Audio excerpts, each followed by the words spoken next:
Hello, fellow warriors. Welcome to another episode of Divided, Survived, and Thriving. And for those of you joining us for the first time, I am Laila Aitken Ali, a divorcee, a divorce coach, and the founder of Split FYI, which is an online divorce resource management tool and community with like-minded and kindred spirits for anyone facing a relationship shift. I love interviewing badass humans who have not only survived divorce, but have come out the other side, taken control of their lives, and rewrote their own stories. And these conversations about turning the painful process of divorce into a positive force in your life. And today we are going to talk about how to heal through your divorce and how it is an amazing opportunity to rebuild your life with happiness and inner peace, and fully committing to yourself. My guest today is Rachel Ruby, who is an attorney, entrepreneur, author, writer, and divorce coach. And she worked in family law and was a certified divorce mediator. Her book, Divorce to Bliss, is her most heartfelt book to date and chronicles her journey through the dark tunnel of divorce to find true happiness and live her best life. It's her passion and her mission to help others through the process of divorce. So welcome, Rachel. It's good to have you here. Thank you so much. Thank you for having me. It's wonderful to be here. I read your book. Here it is, everyone. Great, short, fantastic read, but fills you up. I mean, really filled me up with a lot of just great knowledge, tidbits, reminders. Some of the things you're like, I don't know this, and why am I not doing that? Right? It's like check-in points, really, really important. And I recommend that for anybody who's thinking about it, going through it, or coming out the other side. But I wanted to highlight something that you wrote actually in the start of the book, and I have all these like little tidbits over here. That you use that caterpillar analogy, which I thought was brilliant. Can you? Share a little bit more about that and how relevant it is in your own personal journey. And thank you for you're the first person who's interviewed me one other person did, but not this way. That you kind of are going into depth in that, and I love that. Because when I first started the book, the first words I put on paper was the introduction, which is talking about how the caterpillar goes into the chrysalis and metamorphosizes into this butterfly. And I really, when I was going through my own divorce, that's how I saw myself. I saw myself as, so many questions, where am I going to live? What am I going to do?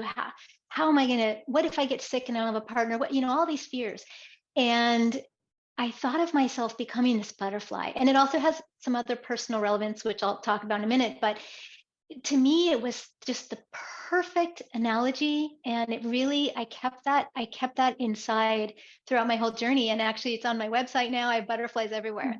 But my birth father was in a rock band and called Iron Butterfly.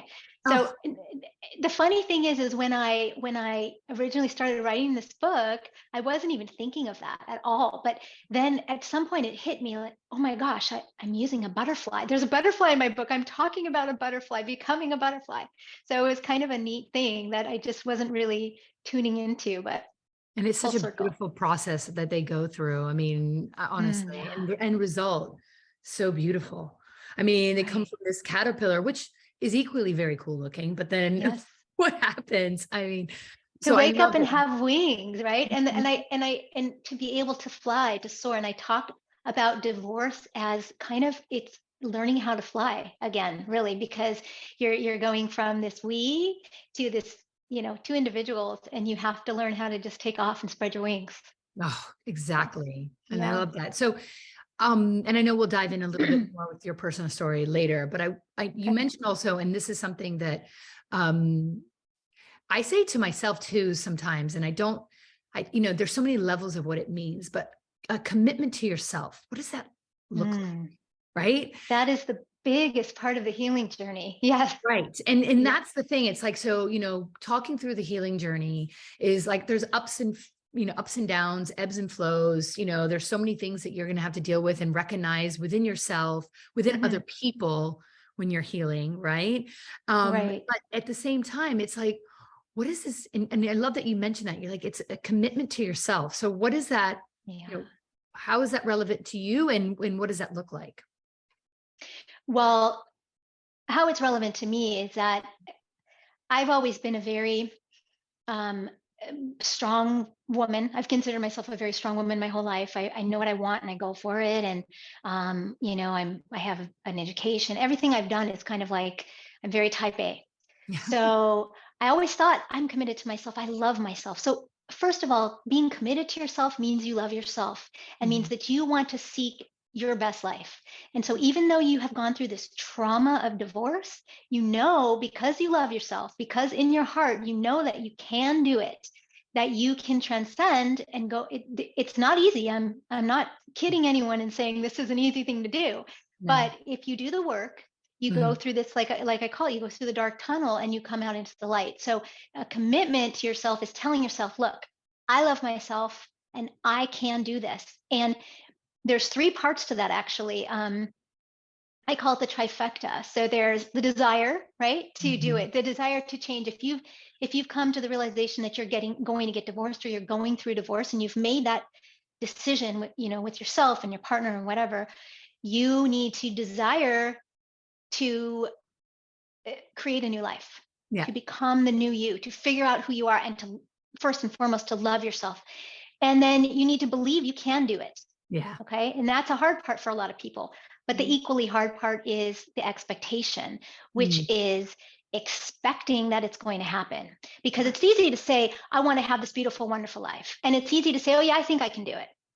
But do you expect that it's going to happen? That's the part that a lot of people need to work on. Right. So with that trifecta, starting the healing process, the working on the self-love can take a long time. And there's lots of ways to do this, but that is the commitment. The commitment to you is the commitment to learning how to love yourself. And that's the most important part. 100%. And we talked about this just before we got out, like started recording, but I remember saying, like, it's an interesting thing that we can commit to our job. We can commit to, our kids, or if we have kids, or commit to a relationship, but like committing to ourselves, it seems always a little bit foreign to ourselves, or like, are we being selfish, or are we putting ourselves first? It doesn't sound right, which I think is completely shouldn't be the case. And like, that's why I love that your book highlights that it really is about. Yeah. You are so right. And I think, we're so busy, especially, Americans, everyone, but we're just so focused on work and children and getting things done. And for a lot of women, not to single out women, but a lot of my clients are women, my divorce healing coaching. And for a lot of women who raise the children and maybe put careers on hold, or left the workforce in order to be with children, they are coming out of a divorce, which often was many years, out of a marriage, which was, for many years. And they have to figure out, oh my gosh, where do I go from here? So it is hard to commit to yourself. That is, for a lot of people, they say, oh gosh, no, I have these kids and I have this job and I have this house and I have these things. But in my book, I talk about how the most important connection you have is with you. You have to make time for you every single day. And don't tell me you don't have time, because I'm one of the busiest people I know. And I get up every morning and I spend 30 minutes to an hour meditating. And that is my me time. And that is how I start my day. So you can find time at lunch to go on a walk. You can find time to wake up a little early. You can find time in the evening to take a bath with some nice music playing. There's always something you can do, even if it's 15 minutes. But you have to put you first. You can't go on this journey if you're not going to put you first, because the healing won't work. Yeah. And it also doesn't allow for you to have the headspace to truly know what you want. And I do say this, and like you were saying earlier, it's committing to yourself that you are going to have a good life and you are going to make that happen. But what does that look like?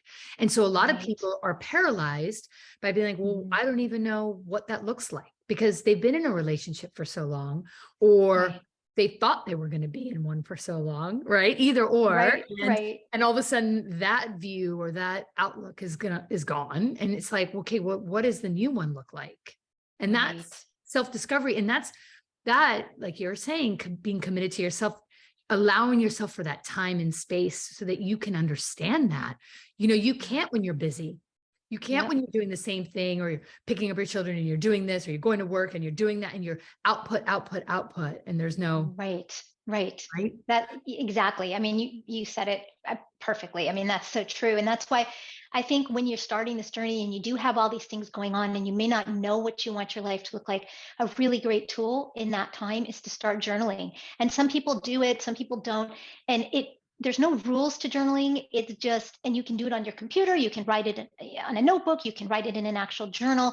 But I like the idea of it being in the actual journal, because what was really helpful to me in my journey was to look back and say, oh my gosh, just 2 months ago, look what I didn't know where I was going to live. And that's when I started visualizing, and you can really see the progression. And then, because sometimes, we all have a bad day and we all think like, oh gosh, am I healing? Am I making any progress?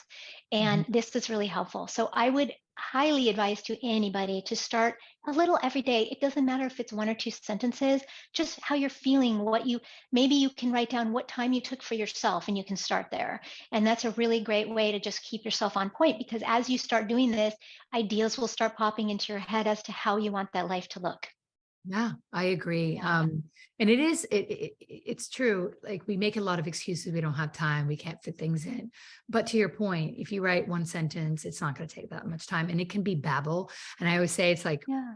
even write down a word that you're feeling, Yeah. Or a list, or like bullet points, somewhere you want to live, what you want to look like, what you want to be wearing when you're in your new life, what you want to be eating, cooking. Are you going to start a new program? Are you going to go do a new right, exercise? Are you going to have new friends? I mean, whatever it is, just visualize it, write it down, and right. start seeing that in your mind's eye. And that really, really helps with the healing process, because you have somewhere that you are going.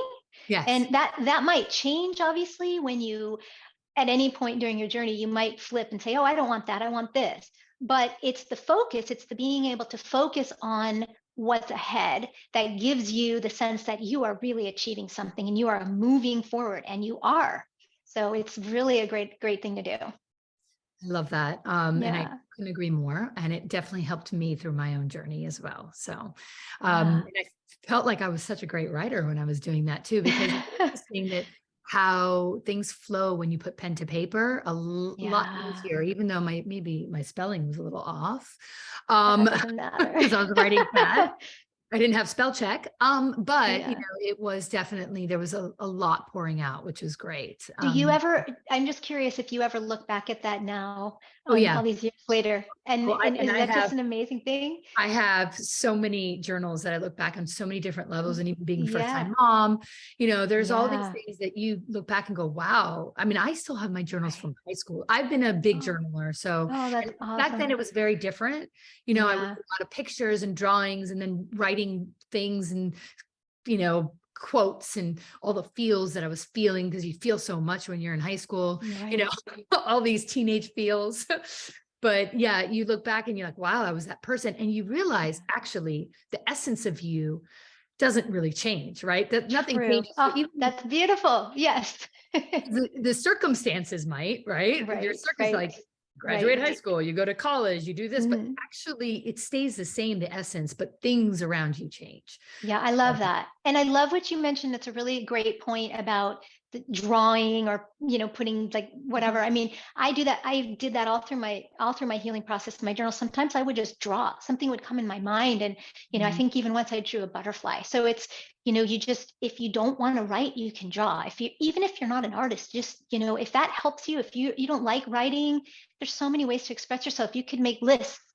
I mean, you don't have to sit here and write out a sentence. Today, I spent time doing this. I mean, Yeah, no, nothing. there's so No, many just ways to do it. whatever comes up for you. I Yeah, agree. yeah, Sometimes it's even like, I'm frustrated, done. If that's all you want to write, just write it. But you get it, exactly, you clock it, and the next day might be, I'm exactly. super happy, or I'm feeling good, and capture some of those momentums too. Yeah, yeah. And write why you're feeling good, right? Why you're happy, right? Why you're frustrated. Put that down, because when you go back and look at it and you say, I wonder why I was so frustrated. But if you had written, I'm frustrated because, I haven't finalized the schedule with my ex about the kids or something. And then you get down, months later, and you have that all worked out, and you're going to feel like you accomplished something. So it's I a agree. really good idea. Yeah. Good accountability. Yeah.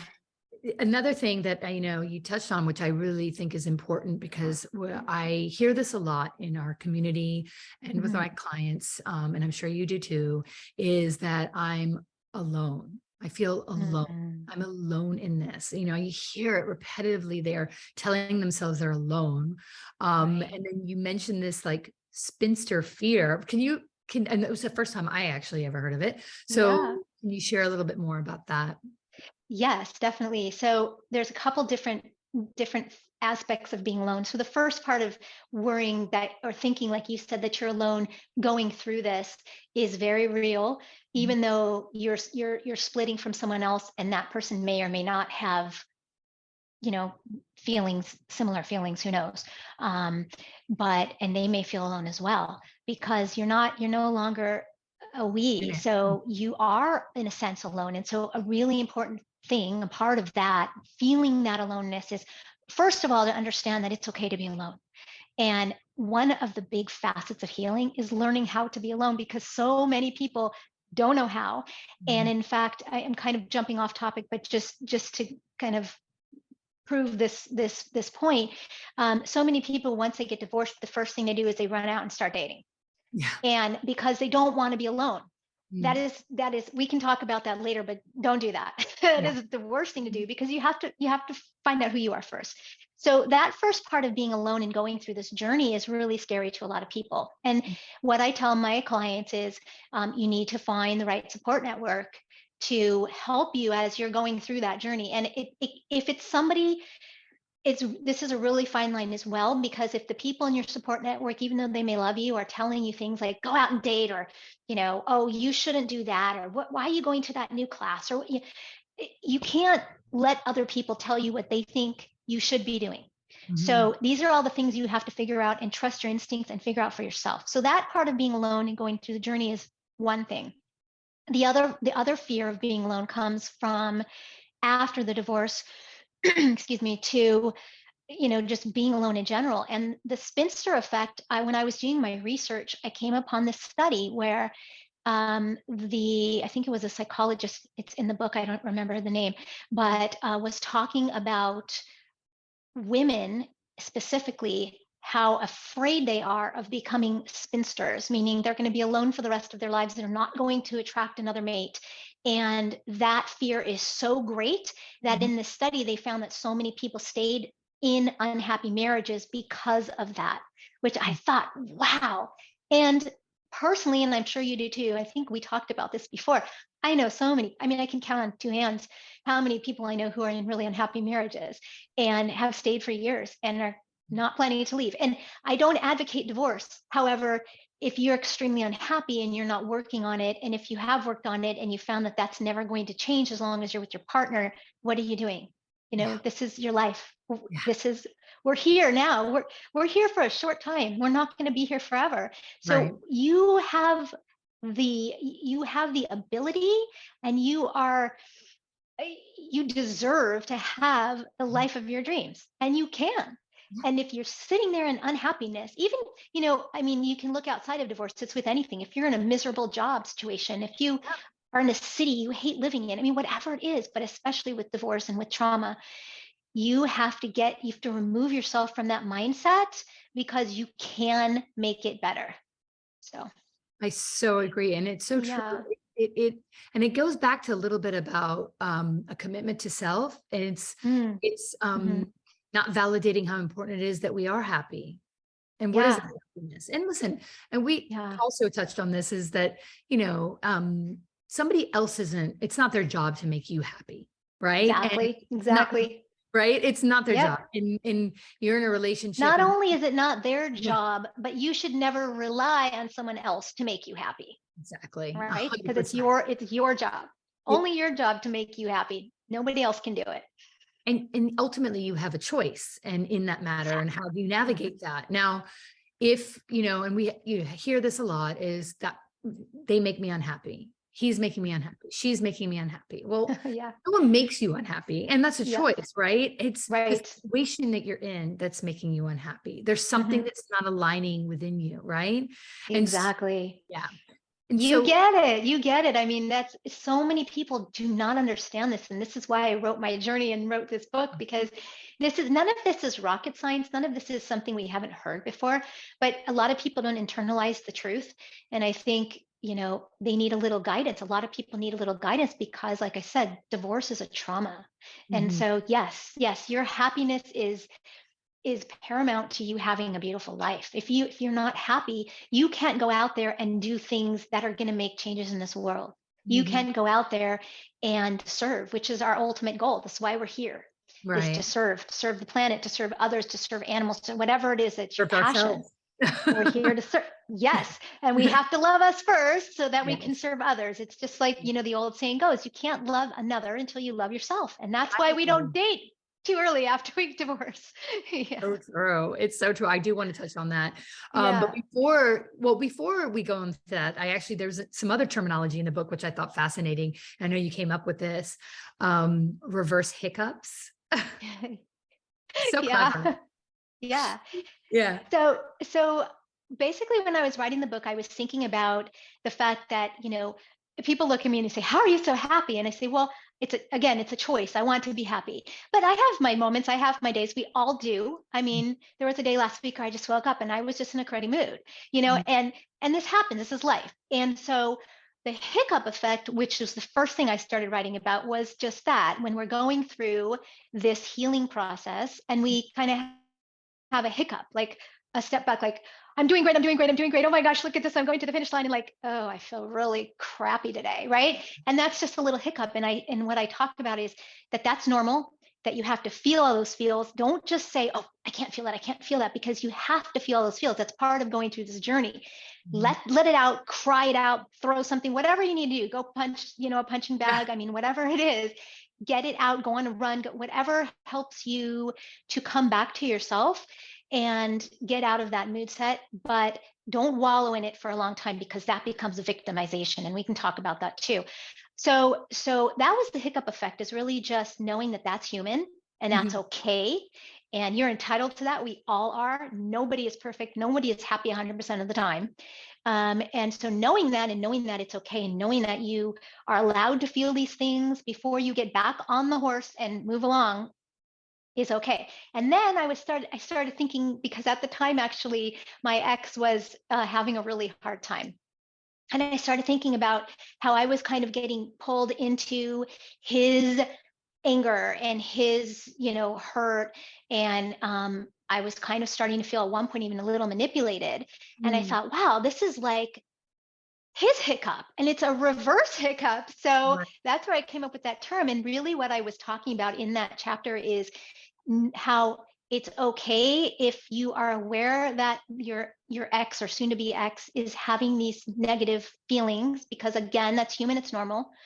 But you can't let those determine your moving forward on the path, because you still have to stay true to yourself. And even though you know that that person might be sad or that person might be angry, if you internalize those feelings, that's Mhm. just going to make you become a victim. Again, there's the word victim, and that's a huge part of the healing process, is getting out of that victim state. So And it's also, I like the word.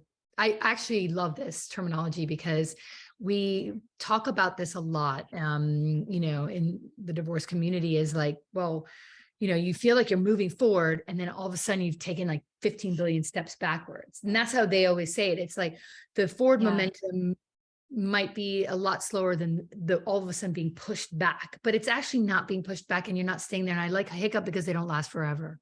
And exactly. it's a yes, you might go back somewhere because that's the journey. It's never linear, and it's Yeah, always up and down and all around. But at the same time, you're not going to be there forever. And so if you think about like, oh, I'm just having a hiccup, and I like that you could yeah. use that and actually say it to yourself. I'm just having a hiccup. And Right, right, right. okay, this is a hiccup. It's going to pass. I'll drink some I'm water. not going to be stuck here for a long time. Right. Exactly, is a Yeah. reminder that, it's not, because a lot of people will always describe it as that, like, I've just taken a step forward and like 80 backwards, and Exactly. they exaggerate the backwards because And not only that, they'll focus on that. yeah, They'll just kind of stick with that, all these steps backwards, which that's not helping you. No, Focus on the good. Even if there yeah, was one good thing that happened that day, even if you made one little tiny improvement in your journey, that's what you focus on, not the fact that your ex called you and started telling you that it was your fault and blah, blah, blah, blah, blah, whatever it is. exactly. And that's the key. And also, in circling back at what you said about the reverse effect of the partner, Mm-hmm. remember, it's like two people that were like this now are like this, are separated, and they're going on their journey separately and their emotional journey separately. And so one person might be feeling really good and the other person might be feeling really bad. And there is a little bit of an element that it's going to seep into the way things progress for you, Yeah, but you can't let the mindset do it, right? It's like, okay, maybe it exactly. might take a little longer for the divorce to happen, or it might be a little more challenging with communication, or might be Right. this, or you might feel bad for them, or whatever it is you're feeling, but Yeah. it's not, you can't adapt their emotion to yours. Like, it's like you Yeah, stay on your track into your own lane and how you're, exactly. yeah. And sometimes that's really hard to do. I mean, being human and being, an emotional human. I mean, I'm an empath, so I feel for everybody. I mean, I cry. I don't watch TV, but like, if I see something sad, I'll cry. And it's learning to feel. Just close your eyes for a second and say, "Wow, my ex is really having a hard time. I feel really sad for him or for her." And then just kind of take a deep breath, open your eyes, and say, "Okay, you know, moving forward." So it's just you just have to let it go. After you stop and acknowledge it and feel for a second and breathe into it, you have to let it go, because Mhm. then you can just keep moving. And the hard time, and I always say this, is when they're being difficult towards you, Mm, and it's coming from a hurt place. And I always yeah, say, like, if you can find that little bit of empathy towards that and say it isn't about you or who you are, differentiate it. It's really about the hurt that they're going through, and that's what they're trying to, right. they either make you hurt along with them and pull you Well, into they can that. try. Yeah, You they pull can try. yourself into that. Yeah, Yeah, yeah, but that's what I'm saying. But if you really recognize that it has nothing really to do with you, it's the yeah. Good situation point. that they're healing from, Mm, or how they're dealing with it, and so right. forth. It's not you as an individual. It's less personal. Right. And I also that's a great point. And I also think it has there's a lot when so I initiated my divorce after over a year of trying to heal the marriage. And um I was more confident in well, I was confident in my decision, but my ex-husband was not.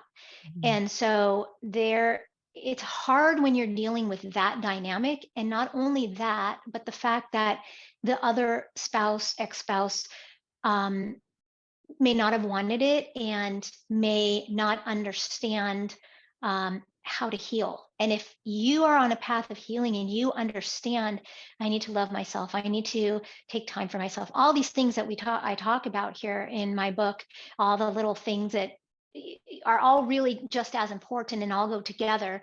The ex may not understand that or may not want to understand that. And when you're dealing with that dynamic, it makes it much harder too on you, Yeah, because you're trying to be on this healing journey and there's a lot of hard work, but you get it and you know what you have to do and what you're working towards.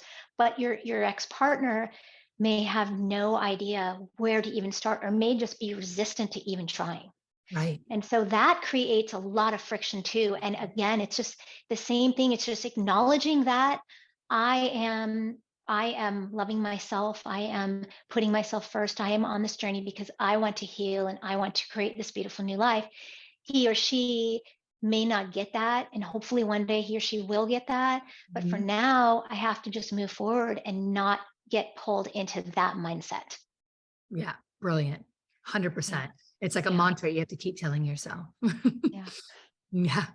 Um, so one of the things that also I think is really important in all of this, and it shows up in different places or duration, whether you're thinking about, separating or divorcing, or you're going through it, and or even coming out the other side and you've co-parenting or, things that are still you're attached to it, is that voice inside of you, and not being afraid to use it, and amplifying that voice and understanding it. And, you talk about this in one of the chapters, and it's really important, right? And you did touch point on it earlier about speaking your truth. Can you elaborate a little bit more on, because there's a lot of fear around that. Like, and it's huge. This is huge. This is such, I mean, they're all so important, but I'll give you just a little quick personal thing. When I first started my journey, which I started my journey before we even filed for divorce. I started my journey a couple years before, and not knowing that it was a journey to heal me because I was unhappy in my marriage. It was just, I knew I was unhappy and I didn't understand why. And as things went on, So I realized through after doing the work for quite a long time, I realized that, and I'm a very outspoken person. I mean, I used to go in court and just, blah, blah, blah, blah. So I realized at some point in my relationship, I stopped speaking my truth. And I started really diving deep into that. And I saw that there was so much friction. Sometimes there were so many arguments that were really silly. I can't even think of what they were about. That's how silly they were, where I would just start to shut down because I couldn't stand there anymore and speak my truth, because I needed the argument to stop, because I couldn't take it anymore. And so I just zipped it up, and I got into this pattern where I wasn't speaking my truth. I wasn't stating my feelings. I wasn't saying what I wanted. And that is so important. And that was one of my biggest, kind of like aha epiphany moments, because I learned that you have to speak your truth. And I am in a relationship now, and it's like night and day, because everything that I feel comes out of and likewise with my partner, who is very similar. So it's wonderful, but it's so important it's part of the loving yourself. You can't hold back what you're feeling, because that is it's kind of like, I think of like a Fred Flintstone car when they're driving along the road, and it's like a wood tire, and then like they hit a stone and the tire can't move anymore, right? It's like putting a rock in the middle of your tire so that you're going to stick there. And then what's going to happen is all these feelings from the other side are going to keep coming at you like the dust, blowing, and you're going to be stuck and you're going to start drowning because you have to speak your truth. That is just in life, period, but especially when you're healing from a trauma. So if I can impart any words to your viewers today, and that's just they're all important, but so important to stand in your truth and not be afraid of speaking your truth, because you are strong and you are capable and you are incredibly amazing. You're beautiful and you can. And this is the mindset that we have to switch to. And not be afraid of it. And, it's difficult when you've come, like to your point, is that when we condition ourselves in a relationship to kind of hold our, voice, not say the things that we really want to say, fearful of what the outcome might be, right? We start, then we believe in it less. And it's like building up that belief in ourselves. So it all coexist with everything else we've been talking about, right? So it's the commitment to yourself, it's the journaling, it's understanding what your wants and desires are. All of this speaks to that truth, and you're more confident about it, right? And when time comes, and which I think is really important. It's not an easy thing, like a lot of people come to me and say, well, I don't even know how to communicate it. It's like, okay, well, start somewhere. How do you communicate it to yourself? Write it down. If it doesn't make any sense, just keep trying to make sense out of it to yourself before you even, you know what I mean? Because you get mumbled up with so many thoughts in our minds, right? And I really resonate with that. And I think one way of what I tell my clients is, when someone is having a hard time expressing or even communicating or even knowing what to say, what I tell them is look in the mirror, look into your own eyes, and just let it out. If you want to scream, if you're like, I feel like shit, God, I can't stand this anymore. Just say it. That is you speaking your truth. And just to get that out there and to do it in your looking in your eyes and doing it is really important because, and this is an exercise I gave from many things, but fear is such a universal feeling, and so many people are paralyzed by fear. And in the last, especially several years, that's gotten so much worse with the pandemic, with the recession, with prices going up, with these ridiculous companies Wars. I mean, the hiking Honeywell yeah. I mean, everything is gas and electric bills and everything. There's always something that is challenging as a human being, and that creates fear. And you are the only one who can control whether that fear is going to grab you. Right. And if you let it, then you become the victim, and then you start sinking into that victim mode. And from there, it's really hard to climb back up and get on the path to healing. I'm here, sister. I agree. Yeah. I love it. Yeah. And what the book definitely encompasses is the fact that, there is a rebirth out there for everyone. And it can happen, and there's steps and there's tools and there's ways and there's a compass, internal compass, and it looks different for everybody, right? Because right. everybody's desire and beliefs and all that are all different, but we have that inside of us, that internal compass, and we need to start trusting it more. And I think, your book really helps set that path forward. So thank so you. glad you wrote it, to be honest. Yeah, I mean, it was so funny because initially it started with a blog site, and I was just anonymously blogging. And at some point I met this publisher, and I was talking to her, and she said, "Do you have a book?" And I said, "No." And I went home that night, and I was getting ready to put my new, blog on. I started reading through all my blogs, like, this is a book. This can really help people. What am I doing? So I love that. No, it's great. It's a good pocket-sized one that you can take around and just remind yourself of. So well done on that. Seriously. Thank you. Thank you so much.